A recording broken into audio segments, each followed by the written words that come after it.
सभी को राम राम। मैं पारस गाबा हरियाणा पानीपत से एक बार दोबारा आप सभी का स्वागत करता हूं आपके अपने YouTube चैनल पर।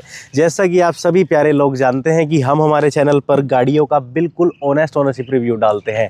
लेकिन क्यों डालते हैं? सिर्फ इसलिए डालते हैं ताकि आप सभी प्यारे लोग बिना उस गाड़ी को खरीदे, बिना उस पर पैसा लगाए, घर बैठे ही हमारी वीडियो के ज़रिए उस कार के बारे में सब कुछ जान जाएँ, उसकी सारी अच्छाई सारी बुराई, ताकि कल को जब आप उस कार पर अपना पैसा लगाएं, आप उस कार से अपनी उम्मीदें जोड़ें, तो आपको किसी प्रकार का दुख दर्द कन्फ्यूज़न या पछतावा ना हो कि ये भैया हमने क्या ले लिया, काश इस कार के बारे में पहले पता होता।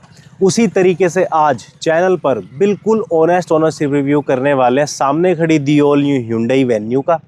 ये कार में क्या अच्छा है, क्या बुरा है, कौन से फीचर मिले, कौन से नहीं मिले, इंजन कैसा, माइलेज कैसा, सीट्स एंड कंफर्ट कैसा, हर चीज़ कवर कर दी जाएगी। All positives all negatives without any बायस रिव्यू, बिल्कुल अनबायस रिव्यू के साथ, जिसके लिए चैनल पर स्वागत करते हैं भाई चरणजीत संजू जी का।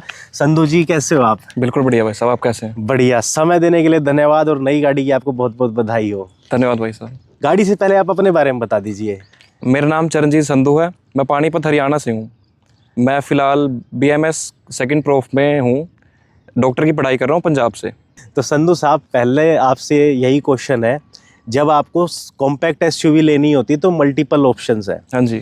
जैसे कि आप इसी की दूसरी बहन सोनेट, नेक्सॉन, ब्रीजा, 3XO हाँ जी। And many more multiple cars और मिड साइज SUVs के बेस मॉडल भी ले सकते हैं। हाँ जी, हाँ जी। Base model, Seltos base model, हेलीवेट base model, grand Vitara base model, सबको त्यागते हुए Hyundai Venue जैसी कार को ले लिया। क्यों ले लिया, पहले ये जानना है।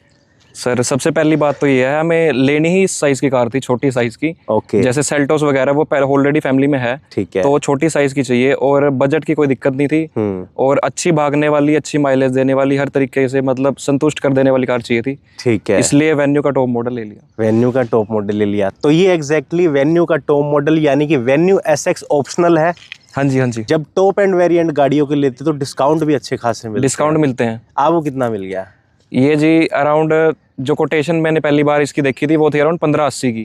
ठीक है। मैं इस गाड़ी को 1420 में लेके आया था। 14,20,000 में आप Venue टॉप मॉडल ले आए। Top model, turbo, DCT with ADAS वगैरह सब कुछ टॉप। मतलब ये इसका सबसे टॉप एंड वेरिएंट है, आपको इसमें सब कुछ मिलता है। वैसे संधू साहब और मैं मिलके आपको सब कुछ बता भी देते हैं। स्मार्ट की मिलती है, चाहे इस कार को बाहर से स्टार्ट कर लेना। देखो, पहले किया हमने लॉक, उसके बाद मैंने दबाया होल्ड का बटन। होल्ड का बटन मैं 2-4-5 सेकंड दबा के रखूँगा, ये गाड़ी स्टार्ट हो जाएगी और ये गाड़ी स्टार्ट हो चुकी है। सेगमेंट की पहली कार है जिसने लेवल 1 का ADAS दिया। 16 इंच के आपको टॉप मॉडल वाले एलॉय व्हील मिलते हैं, सनरूफ मिलता है, वायरलेस चार्जर मिलता है इसमें आपको, और यहाँ पे आपको इलेक्ट्रिक एडजस्टमेंट वाली सीट मिलती है, पावर एडजस्टमेंट वाली सीट। बटन दबाओ आगे, बटन दबाओ पीछे। Other than that top and वाली हेडलाइट्स मिलती है ना? मतलब ये LED बेस्ड लाइट्स हैं ना सारी? हाँ जी, हाँ जी सर, LED बेस्ड है। उसके अलावा अगर बात करें, कुछ मुझसे मिस हो गया तो आप बता दो, और इसमें क्या क्या मिलता है? 14,20,000 ही लगाए आप? 14-20 ही लगाया। 14-20 में आपको और क्या क्या मिला? सर, इसमें सेगमेंट में और किसी कार में नहीं आता। हाँ। कॉर्नरिंग लाइट है, कॉर्नरिंग लाइट मिल जहाँ गई। स्टीयरिंग काटेंगे वहीं पे अपनी लाइट जल जाएगी। ठीक है। जैसे पहाड़ वगैरह में काफ़ी इजी होता है इससे देखना। और इसमें एक ऑटो का ऑप्शन है इस कार के अंदर। अगर इसको आपने ऑटो पे सेट कर दिया और सामने से कोई आ रहा है तो इसकी लो बीम, अगर सामने से कोई कार आ रही है तो ये लो बीम कर देगी, और अगर चली जाएगी तो अपने आप हाई बीम कर देगी। वो अपने आप सेट करेगा, हमने अप डाउन हमने नहीं करना, अपने आप वो करती है। मतलब एक टॉप एंड कार में जो फीचर हो सकते हैं वो इसमें सारे हैं। सारे हैं इसमें। लेकिन फिर भी कुछ तो ऐसा होगा जो आपको लगा होगा यार इतने पैसे भर के ये शायद इस कंपनी ने फीचर्स के मामले में मिस कर दिया। हालांकि Hyundai और Kia जानी तो इसलिए जाती है अपने फीचर्स के लिए। हाँ जी। पर इसने कुछ तो मिस किया होगा इतने बजट में। हाँ जी, इसमें भी है, मिसिंग चीजें भी हैं इसमें। जैसे कि अपना सन ग्लास होल्डर नहीं है। अब आपने चश्मा पहनना है, आप कहाँ पे रखोगे?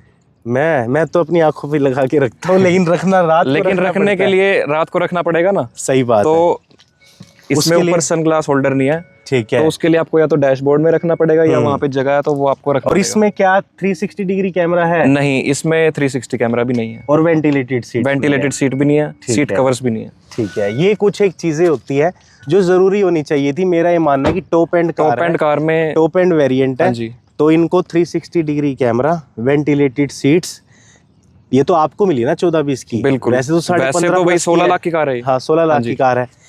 तो ये वाली चीजें कुछ मिसिंग है जो होनी चाहिए थी और इसमें नहीं है। नहीं। हालांकि लेवल 1 का इसमें ADAS आ चुका है इसमें। ठीक है। पहले एडास के बारे में ही बात कर लें, क्योंकि जी। भाई इस बजट की कार में आपको इतने पैसों में एडास मिल रहा है। हाँ जी।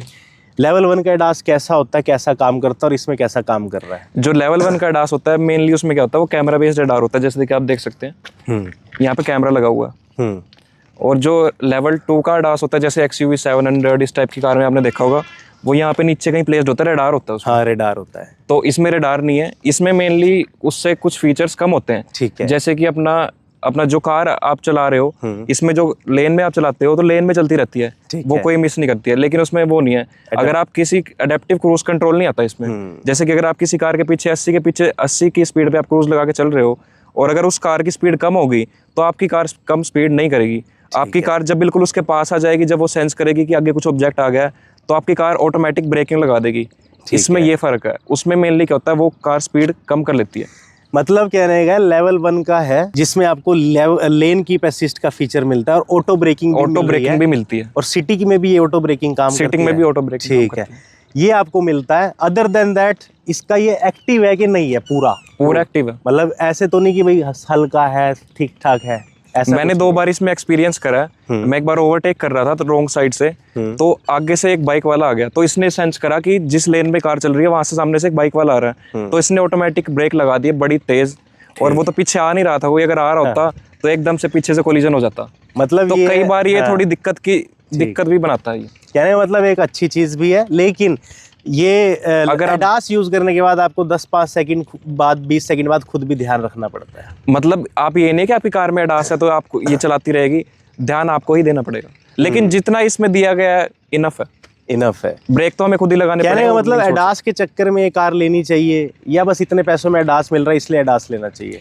अगर आप ये देखोगे कि एडास के लिए आप ये कार ले रहे हो, फिर तो दिक्कत है। क्योंकि जो ये फीचर है, ये मेरे हिसाब से जितना मैंने यूज़ करा है, मैंने लेन की असिस्ट के अलावा इसमें कुछ यूज़ नहीं करा। जैसे आप हाईवे वगैरह पे चल रहे हो या सिटी में चल रहे हो, अगर आप कुछ खा पी रहे हो या फ़ोन चला रहे हो, तो आपकी कार लेन में चलती रहेगी, उसमें काफ़ी हेल्पफुल है। इसके अलावा अगर आप ये एक्सपेक्ट करो कि ठीक है मैं अपना काम ही कर रहा हूँ, कार अपने आप चल रही है, और जब कुछ आगे आ जाएगा तो ब्रेक लगा देगी, तो दिक्कत है। तो क्या अगर नहीं चला काम तो कोलिजन हो जाएगा। ठीक। संधू साहब, जब भी कोई कहता है ना मेरे पास 10 लाख रुपए है, कंसल्टेशन कॉल आती है कि क्या मैं वेन्यू सोनेट लूँ, मैं उनको यही बोलता हूँ कि फीचर चाहिए तो ले लो, इंजन परफॉर्मेंस चाहिए तो नहीं लो, क्योंकि वो 10 लाख रुपए बजट में जो वेन्यू सोनेट आती है 1.2 लीटर इंजन है, नेचुरल एस्पिरेटेड, मैक्सिमम पावर उसकी सिर्फ और सिर्फ 82 bhp और टॉर्क बस 114 Nm होती है, जो कि बड़ी अंडर पावर है, माइलेज भी कम है।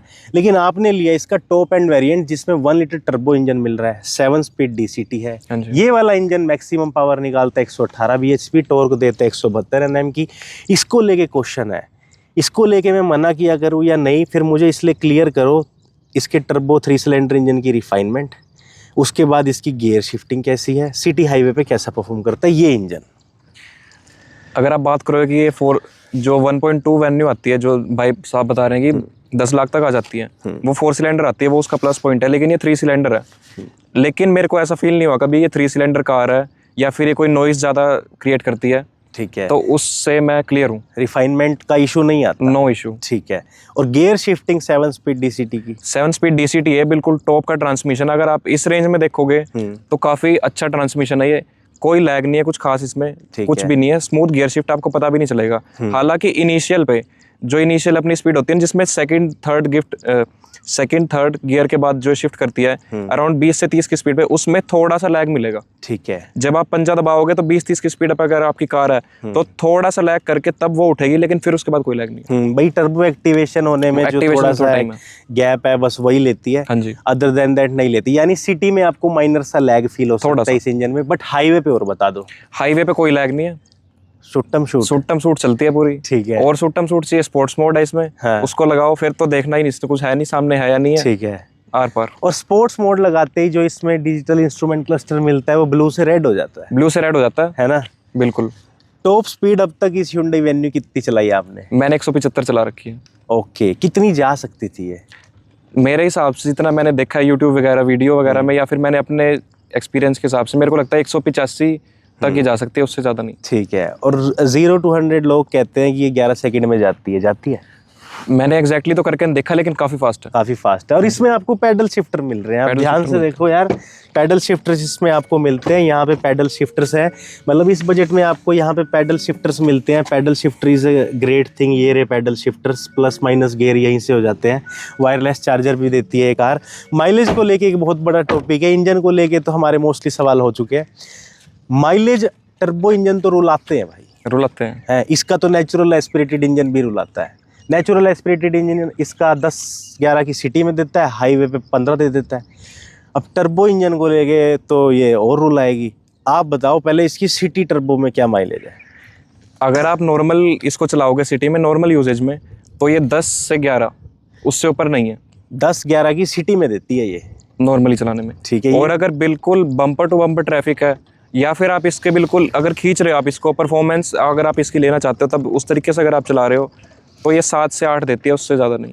ठीक है, सिटी के अंदर खिंचम खींच बम्पर टू बम्पर में 7-8 की, और सही ट्रैफिक है सिटी में और सही सिटी कंडीशंस है तब 10-11 10-11 बस। अब आ जाओ हाईवे पे। हाईवे पे ये कार आपको खुश कर देगी काफ़ी ज़्यादा। आपको इतना एक्सपेक्टेशन से भी ऊपर ये देगी एवरेज। वो है इसकी स्पीड पे, अगर आप इसको 80 पे क्रूज करके चलाओगे तो ये 18 की एवरेज देती है। और वही क्रूज अगर आप थोड़ा सा और कम कर दोगे, 75-70 ऐसा कर दोगे, तो ये 21 प्लस की एवरेज देती है। तिगनी सिटी से तिगनी माइलेज 7 14 3 21 हो गए सही में, सही में, मतलब इतनी देती है।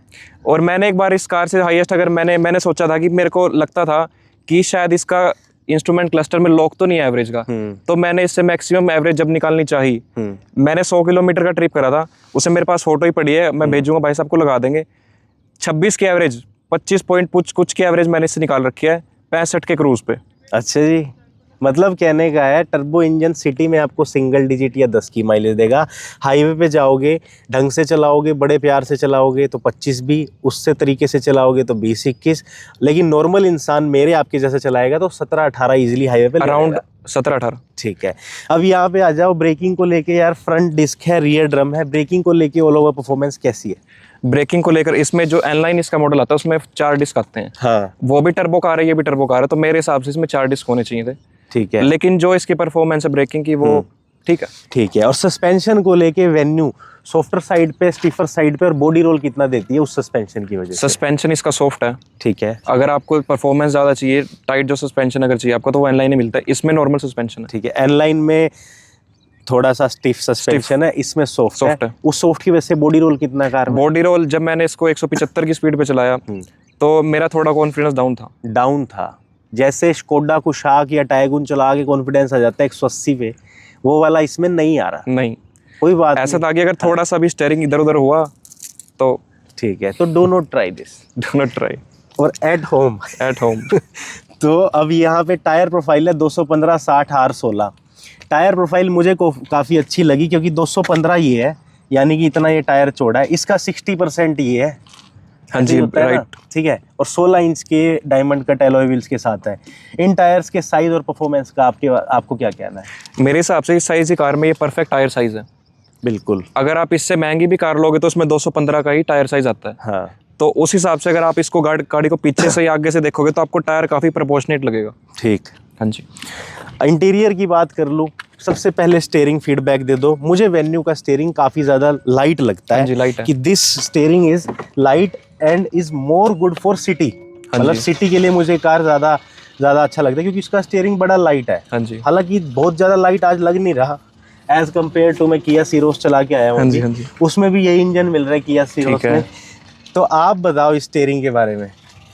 सिटी के हिसाब से परफेक्ट है स्टीयरिंग। ठीक है, अगर आप इसको 120-130 की स्पीड तक चलाओगे तब भी ये ठीक है। अगर आप ज़्यादा इससे स्पीड में अगर आप इससे एक्सपेक्टेशन रखोगे कि काफ़ी स्टेबल, मतलब आपको स्टिफ हो जाएगा, वेट पड़ जाएगा, तो नो, ऐसा नहीं है। मतलब ये लाइट ही है, लाइट ही रहता है पे है, तो लाइटर की वजह से स्टेबिलिटी थोड़ी सी हाई स्पीड पे कम रहती है, डर लगने वाली रहती है। डर लगने वाली बात है। ठीक है, गाड़ी के अंदर अगर आप देखोगे स्टीयरिंग के बाद ना एक क्वेश्चन है, ये तो टॉप मॉडल है, इंफोटेनमेंट स्क्रीन तो मिल रही है 10 इंच की, और उसमें कुछ इस तरीके का रियर पार्किंग कैमरा मिल रहा है, जिसमें आपको गाइडलाइंस तो ज़रूर मिल रही है, एडेप्टिव गाइडलाइंस, बट 360 नहीं मिला, जिसके बारे में हम बात कर चुके हैं। और एडास की कंट्रोल ये है, और इसका एडास और क्रूज कंट्रोल सुपर एक्टिव है, बिल्कुल मतलब वन टच में एक्टिव हो जाता है, इसमें कोई लैग नहीं है, कोई डिले नहीं है।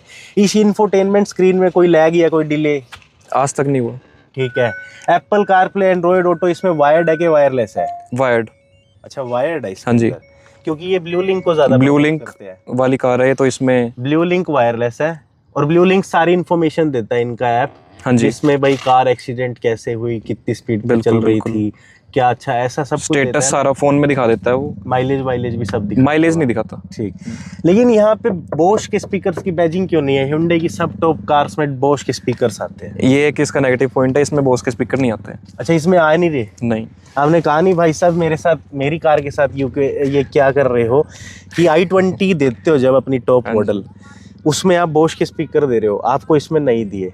हाँ जी, वो बोल रहे कि अगले अपडेट में मिलेंगे फेसलिफ्ट में। पर भाई ले तो मैं आज रहा हूँ ना, कहने का मतलब देने चाहिए, देने चाहिए बिल्कुल। जब और इससे छोटी कार में इससे छोटे सेगमेंट की कार में बोस के स्पीकर आ रहे हैं। हाँ, सीट्स एंड कंफर्ट को लेके मुझे वेन्यू थोड़ी कॉम्पैक्ट कंजेस्टेड लगती है, थोड़ी सी 4 सीटर ज्यादा लगती है। 4 आप सीटर। बताओ थाई स्पोर्ट और ये सब इसका कैसा है, या लॉन्ग टर्म ड्राइवेबिलिटी? अगर आप इसमें लंबा ट्रैवल करोगे पीछे की सीट पे, हाँ तो ये 4 सीटर कार है। ठीक है। अगर आप 5 बंदे इसमें ट्रैवल करोगे तो अराउंड आप 1-2 घंटा ट्रैवल कर सकते हो, उसके बाद आप नहीं कर सकते पीछे 3 जने। ठीक है, तो उसमें थोड़ी ये कॉम्पैक्ट है। ठीक है। रियर वालों के लिए थोड़ी सी कॉम्पैक्ट है। हाँ जी, बट अगर ड्राइवर की बात करें, आपने मैक्सिमम लंबी कार कितनी चलाई? मैंने ये 6-7 घंटे के राउंड चला रखी है, 300 किलोमीटर। बिना रुके? बिना रुके। या ठीक था? बिल्कुल ठीक था। ठीक है, बस वेंटिलेटेड सीट्स नहीं है, बाकी सब कुछ अच्छा है। एसी को लेके एक बहुत बड़ा क्वेश्चन है कि ये कार एसी में कैसा परफॉर्म कर रही है? कैबिन छोटा है तो उस हिसाब से एसी कैसा है? कैबिन छोटा है, उस हिसाब से इसका एसी बिल्कुल परफेक्ट है। परफेक्ट है। कभी ऐसा नहीं हुआ कि काफी ज्यादा मतलब गर्मी हो गया और ये काम करना छोड़ गया हो।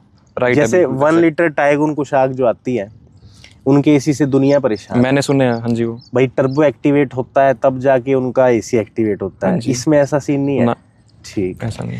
350 लीटर्स का इसमें आपको बूट स्पेस मिलता है, which is something like that. 350 litre का इसमें आपको बूट स्पेस मिल रहा है, और 195 mm की ग्राउंड क्लियरेंस मिल रही है। इन दोनों को लेके कभी कोई इशू, कभी कोई दिक्कत आई? नहीं, आज तक नहीं अड़ी। बिल्कुल कोई नहीं अड़ी, कुछ नहीं हुआ, कोई प्रॉब्लम नहीं आई। इंजन को लेके डीसीटी है इसमें, तब वो क्वेश्चन स्किप हो गया था। डीसीटी हीट होता है? डीसीटी हीट होता है ना? होगा। कब होता है, इसका होता है या नहीं, थोड़ा सा एक्सप्लेन कर दो। डीसीटी हीट तब होगा जब आप बिल्कुल बम्पर टू बम्पर ट्रैफिक में चल रहे हो, हाँ, और आपने ब्रेक के ऊपर पैर रखा और आपकी कार डी में, ड्राइव मोड में। तब ये अगर काफी देर तक आप खड़े हो तो ये हीट होगा। ठीक है। अगर आपको लग रहा है कि भाई काफी ज्यादा जाम है और अभी थोड़ी देर तक हमारी कार मूव नहीं करेगी, तो इसको न्यूट्रल कर दो या पार्क कर दो, कोई हीटिंग नहीं है। ओके, आज तक नहीं हुई है। ठीक, कहने का मतलब डीसीटी हीटिंग तब है जब वो एक्टिवेट रह रहा है लेकिन चल नहीं रहा, कार मूव नहीं कर रही है। ठीक है भाई, क्लच पे जोर पड़ा हुआ है, जोर पड़ रहा है, वो ऑटोमेटिक काम कर रहा है, हाँ जी, काम बेवजह कर रहा है, तो ट्रांसमिशन टेम्परेचर हीट हो जाता है। ठीक है, आपके साथ ऐसा हुआ नहीं? नहीं हुआ। लेकिन जिनका होता है वो इस बात का थोड़ा ध्यान उनको इस बारे में पता होगा, अगर उन्होंने रिसर्च इस पे करी हो, अगर वो डी में रखेंगे तो होगा। ठीक है। इतनी सारी अंदर की और बाहर की बातें करने के बाद संधू जी से अब कंक्लूजन की बातें करने वाले हैं, लेकिन वो सुनने से पहले जाओ चैनल को सब्सक्राइब करो, वीडियो को लाइक करो, पूरी वीडियो में जो क्वेरी रह गई हो, जो बात अच्छी लगी हो वो कमेंट करो, और भाई का थैंक यू करो जो अपनी नई कार लेकर कितने किलोमीटर चला दी? 16,500 किलोमीटर चलाकर इतना अच्छा रिव्यू दे रहे हैं और सारा कुछ सच बता रहे हैं, बड़ी बात होती है। तो संधू जी, इतनी सारी अंदर की और बाहर की बातें करने के बाद अब आपसे एक फाइनल बात करनी है। हाँ जी, कि वेन्यू को लेकर सुखी हो या दुखी, सजा मिली या मजा, सभी को क्या सलाह देना चाहोगे एक प्रोज एंड कॉन्स की लिस्ट के साथ, कि इस पे पैसा लगाना चाहिए या नहीं लगाना चाहिए? इस कार को अगर आप ले रहे हो तो आपके मन में इसका माइलेज का इशू होना चाहिए पहले से ही। आप बाद में अगर बोल रहे हो कि मुझे तो माइलेज नहीं मिली या मुझे तो पहले पता नहीं था, तो वो गलत हो जाएगा। ठीक। और अगर कैबिन स्पेस, वो भी आपको पता होना चाहिए कि एक टाइम बाद वो, अगर आप लॉन्ग टर्म के लिए राइड कर रहे हो तो वो आपको दुखी करेगा। इन दो नेगेटिव का अगर आपको पता है, फिर भी आप अगर इसको ले रहे हो फिर तो ठीक है, ठीक, तो आपको ये देख कर ही लेना पड़ेगा। बाकी परफॉर्मेंस वाइज सब कुछ ऑल ओके। इसमें बस एक लास्ट सेफ्टी कंसर्न पे पूछना है। हाँ जी, ये कार 6 एयरबैग जरूर देती है, लेकिन वेन्यू कहीं ना कहीं 3 स्टार रेटिंग करती थी पिछली। हाँ जी, इसकी तो सेफ्टी रेटिंग आई नहीं। इसकी बिल्ड को लेके आप चला रहे हो, आप क्या फील कर रहे हो जेन्युइनली? वैसे तो इसकी सेफ्टी रेटिंग आई नहीं है, लेकिन मेरे हिसाब से जितना मैंने इसका बोनट, मतलब अगर हम फिजिकली हम अगर इसको फील करें तो सेफ है कार। सेफ है मतलब 5 स्टार तो मैं नहीं बोलूँगा, पर ठीक है। 5 स्टार नहीं है पर कागज भी नहीं है। कागज मारुति वाला कागज भी नहीं है। ठीक है, मारुति वाला कागज भी नहीं है। थैंक यू ब्रदर, आपने इतना प्यारा रिव्यू दिया, इतना अच्छा रिव्यू दिया। भाई का तो दिल से धन्यवाद है, मतलब सच्ची में अच्छा रिव्यू दिया है। आप में से भी कोई ऐसा रिव्यू देना चाहता है, व्हाट्सएप में कॉन्टैक्ट कर लेना। नई कार के लिए कंसल्टेशन चाहिए, व्हाट्सएप में कॉन्टैक्ट कर लेना और देखते रहना हमारी video. Thank you for watching, kindly subscribe. Thank you भाई साहब।